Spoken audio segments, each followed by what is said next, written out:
जय श्री राम दोस्तों। आज मैं आपके सामने एक ऐसा मुद्दा लेके आया हूँ जो शायद ना कोई गवर्नमेंट उठाती है, ना कोई विपक्ष उठाती है, ना कोई एलओपी उठाती है। एलओपी मतलब लीडर ऑफ अपोजिशन। इसमें भाई उनका कोई फायदा है नहीं तो कहाँ उठाएंगे, बल्कि उनका फायदा आ, इससे ही होता है कि ये इस पे ध्यान ना दिया जाए। इसी का उन्हें पैसा मिलता है। कैसे मिलता है ये मैं समझाता हूँ आपको। दोस्तों, पूरे देश का जो जीडीपी है वो ट्रिलियंस में है। जो बजट पास होता है वो करीब लाखों करोड़ में पास होता है। और उसमें शिक्षा का बजट आपको पता है कितना है? 78,000 करोड़ रुपया। सेंट्रल गवर्नमेंट की मैं बात कर रहा हूँ। 78,000 करोड़ मतलब आप सोचिए, देश के साथ मजाक हो रहा है।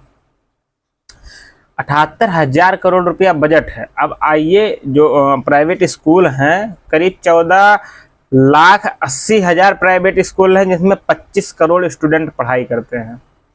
आपको बता दें, 25 करोड़ की जो पॉपुलेशन है, अमेरिका की पॉपुलेशन ही 25 करोड़ है।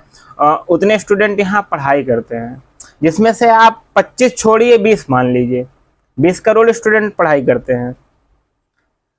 ये बात मैं आपको, ये जो कैलकुलेशन करवा रहा हूँ, इस पे करवा रहा हूँ कि ट्रिलियंस ऑफ जीडीपी में जो करोड़ों लाखों करोड़ रुपए का बजट पास होता है, उसमें केवल 78,000 करोड़ रुपए का बजट शिक्षा पे पास होता है।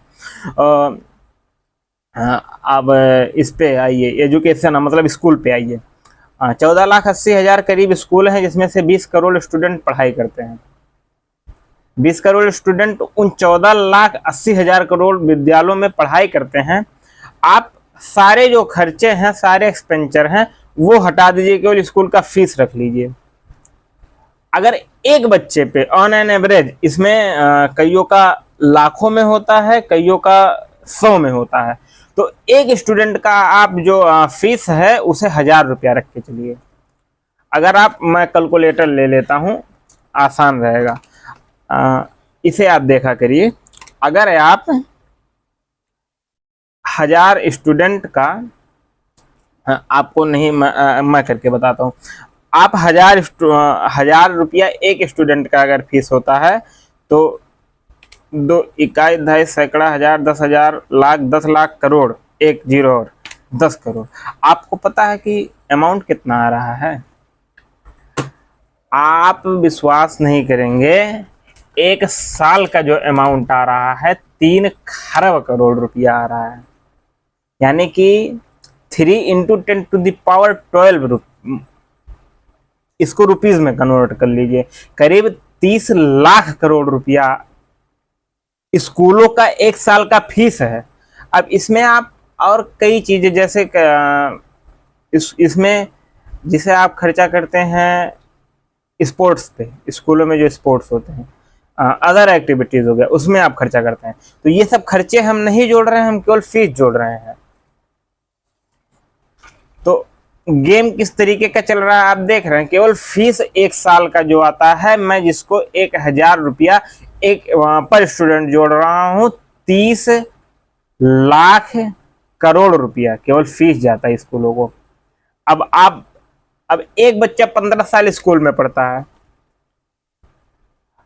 तो 15 साल आप इसे निकाल दीजिए, ठीक। उसके बाद स्कूल में जो ऐसे एजुकेशन सिस्टम है हमारे यहाँ, स्कूलों में खास कुछ पढ़ाया नहीं जाता। पढ़ाया केवल इतना जाता है कि बच्चा 12th तक की डिग्री प्राप्त कर ले। अगर उसे कंपटीशन देना है आज के एजुकेशन सिस्टम के हिसाब से, तो आज के एजुकेशन के हिसाब से सिस्टम से अगर उसे कंपटीशन देना है, तो उसे कोचिंग करना ही करना पड़ेगा। आपको बता दें कि अगर ये सरकार का खेल नहीं है, देखिए मैं बीजेपी का बहुत बड़ा फॉलोअर हूँ, आपको बता दूं, लेकिन यहाँ बीजेपी गलत है। अगर सरकार को इससे पैसा नहीं जाता है, तो आप कहाँ कहाँ से पैसा जाता है मैं उसका नाम नहीं लूंगा, क्योंकि नहीं लेना उचित है। लेकिन आप मान के चलिए कि ये जो आपको 30 लाख करोड़ रुपए का केवल फीस दिखाई दे रहा है ना, इससे अमाउंट करीब 10 गुना और आप मान के चलिए, इतना अमाउंट स्कूलों के पास आता है। जितने स्कूल 14,80,000 जो विद्यालय अवेलेबल है इंडिया में, इसका 30 लाख करोड़ का 10 गुना कर लीजिए, इतना अमाउंट स्कूलों को जाता है। अब ये स्कूल वाले सरकार को जरूर देते होंगे, तभी ये सारा सिस्टम चल रहा है।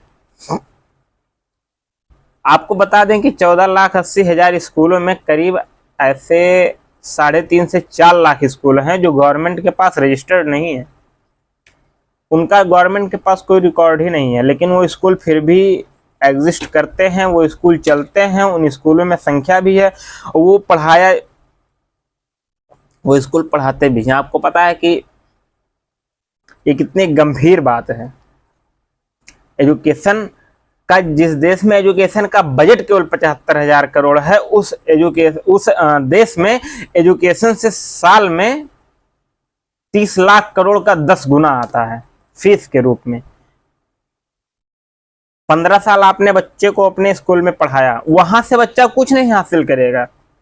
आप अगर लाख बच्चों को अगर आप उठाएंगे तो उसमें से आपको बता दें केवल 1-2 बच्चे ऐसे निकलेंगे जो अपीयरिंग के साथ ही किसी भी कंपटीशन एग्जाम को क्रैक कर पाए। बाकी स्कूल से निकला हुआ बच्चा तो नहीं कंपटीशन क्रैक कर सकता, मैं इसकी गारंटी लेता हूं।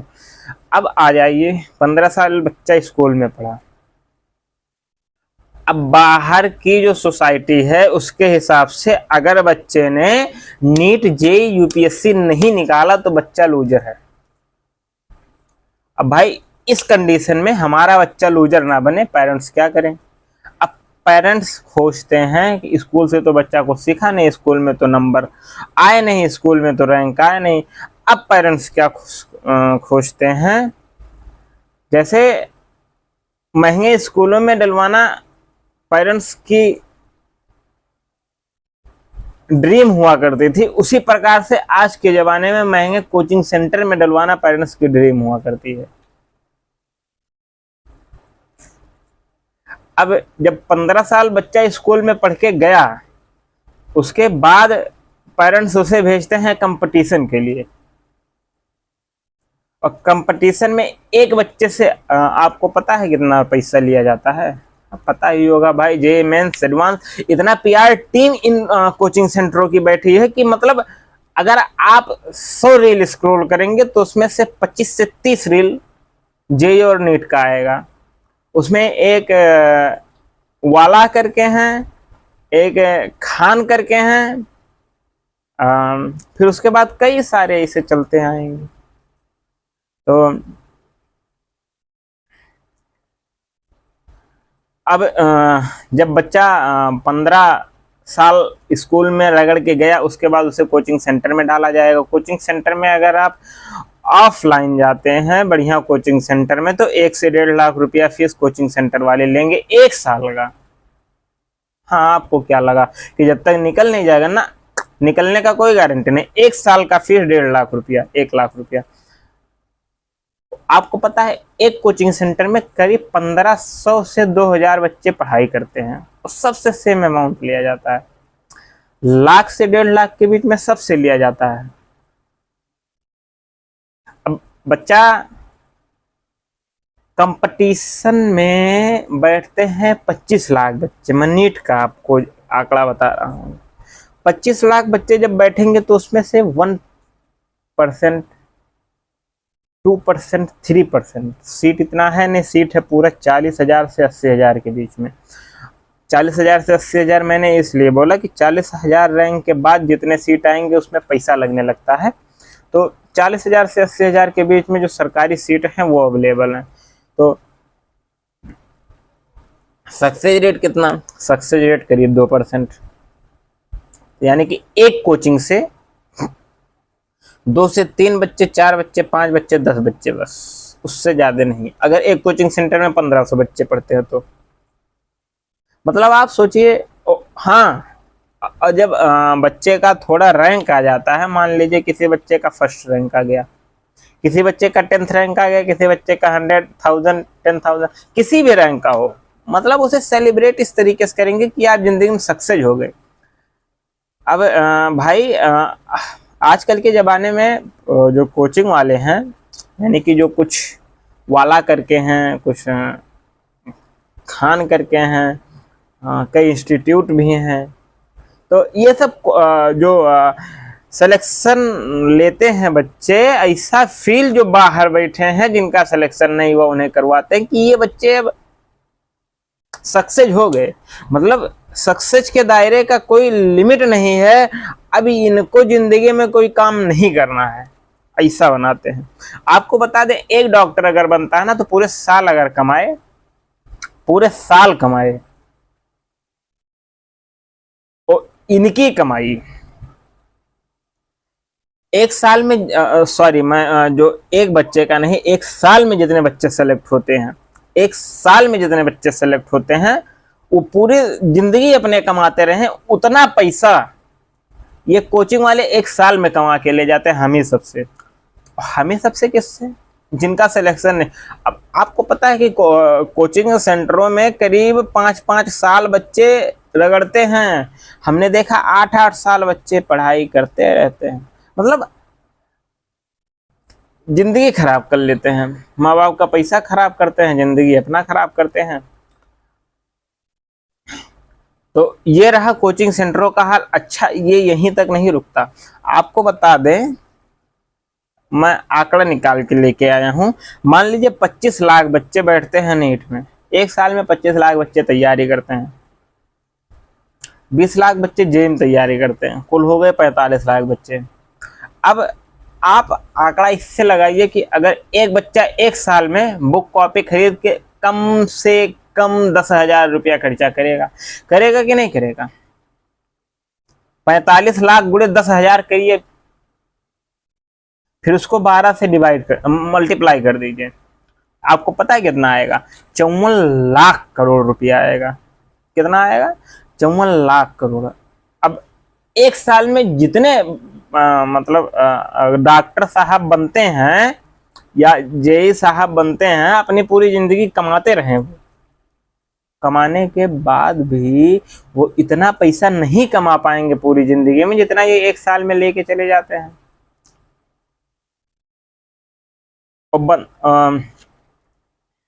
अच्छा, पहले तो चलिए ठीक था, पहले जिनके पास मान लीजिए जिनका बेस मजबूत रहता था वो पढ़ाई करने चले जाते थे, या नहीं भी मजबूत रहता था तो वो डेडिकेशन के साथ अपने घर से निकल के पढ़ाई करते थे। मान लीजिए कोई बच्चा 1 साल 2 साल 3 साल दे दिया, कोई बात नहीं।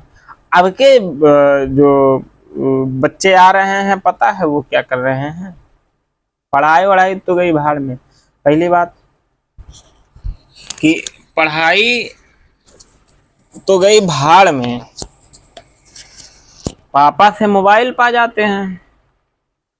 लॉकडाउन के बाद आ गए ऑनलाइन, मतलब प्योर ऑनलाइन पढ़ने वाले बच्चे जो एक रूम में दिन भर बैठ के पढ़ाई करते हैं, प्योर ऑनलाइन पढ़ने वाले बच्चे।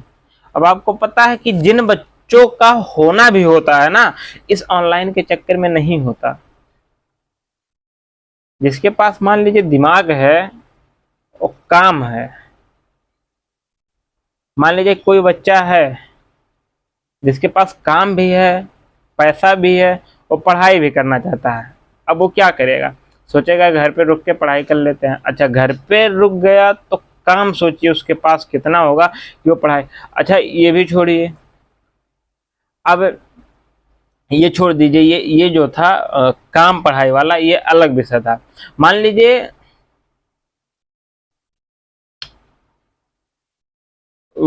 बच्चे इस ऑनलाइन के चक्कर में कोर्स नहीं करते, कोई ग्रेजुएशन नहीं लेते, 5-5 साल तक नहीं लेते,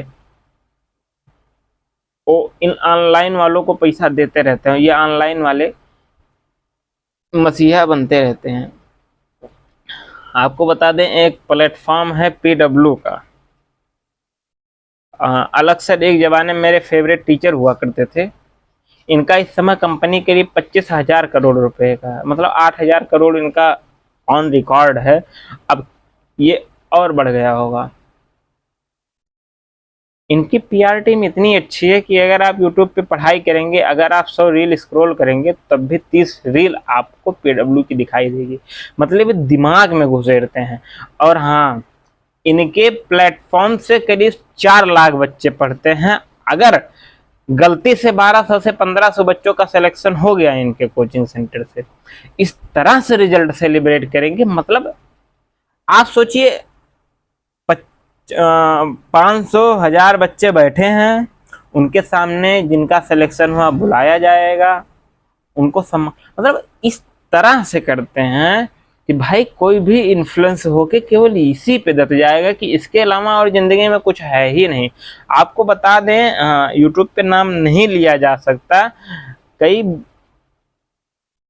खत्म हो जाते हैं बच्चे इस तैयारी के, इस कंपटीशन के, ऐसे कंपटीशन के चक्कर में। आप सोचिए जिस पीडब्ल्यू का 2019 के पहले कोई वैल्यू था नहीं, वो आज 20,000 करोड़ रुपए के प्लस का कंपनी बन चुका है।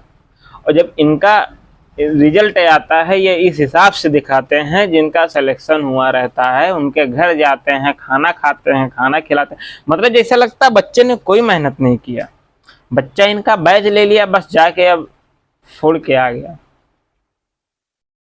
और मसीहा इस तरह का बनेंगे कि जैसे फ्री में पढ़ाते हैं। आपको बता दें, एक घटना है, यूट्यूब पे मैंने देखा था, इन्हीं का घटना है।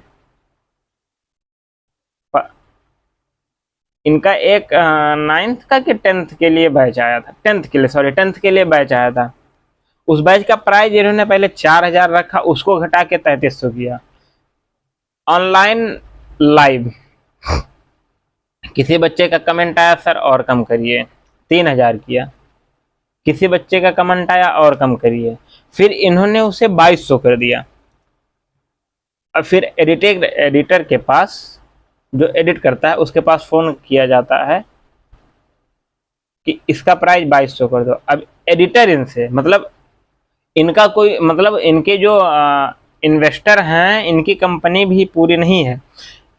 ये पीडब्ल्यू जो प्लेटफॉर्म है, इनकी कंपनी पूरी नहीं है, इन्वेस्टर लगे हुए हैं। तो जो इन्वेस्टर हैं उनका कोई वैल्यू ही नहीं है प्राइस डिसाइड करने में।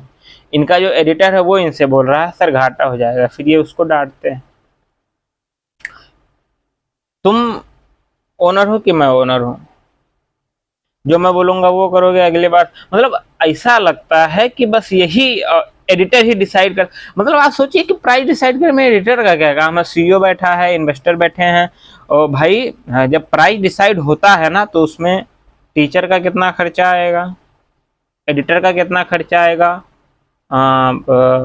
नेट बिल कितना आएगा, कितना इन्वेस्ट हुआ है, इंफ्रास्ट्रक्चर पे कितना, सब डिसाइड करने के बाद आप प्राइस दे सकते हैं। वो प्राइस आप नहीं केवल डिसाइड करते हैं, वो प्राइस बैठ के इन्वेस्टर, सीईओ सब डिसाइड करते हैं। तो आपको बता दें कि ऐसा काम तो ना ही सिखाया करें तो अच्छी बात है। बकिया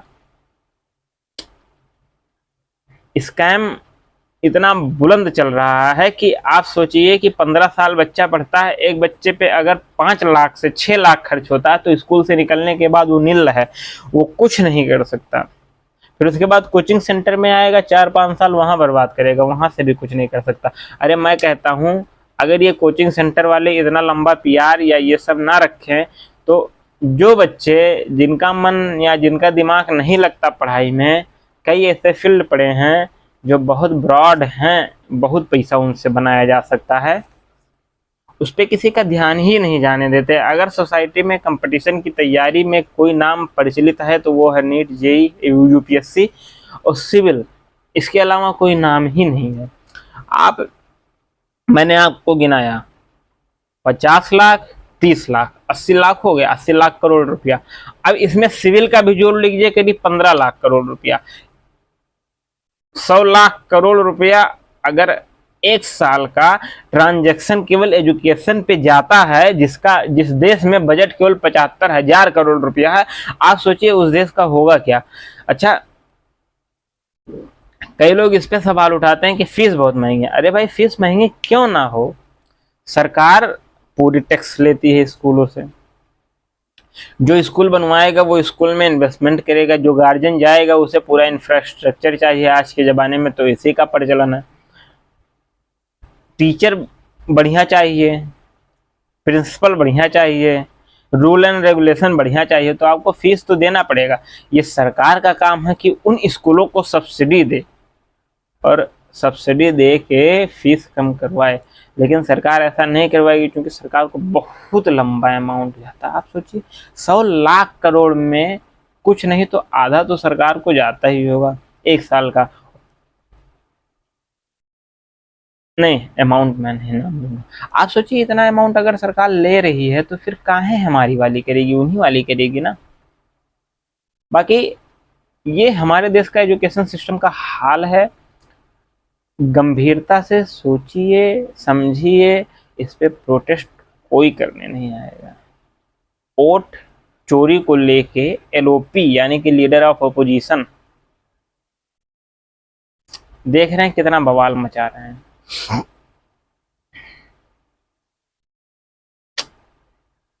कितना बवाल मचाया जा रहा है वोट चोरी को लेके, आप देख रहे हैं। एसएससी का पेपर लीक हुआ, कोई बोलने नहीं आया।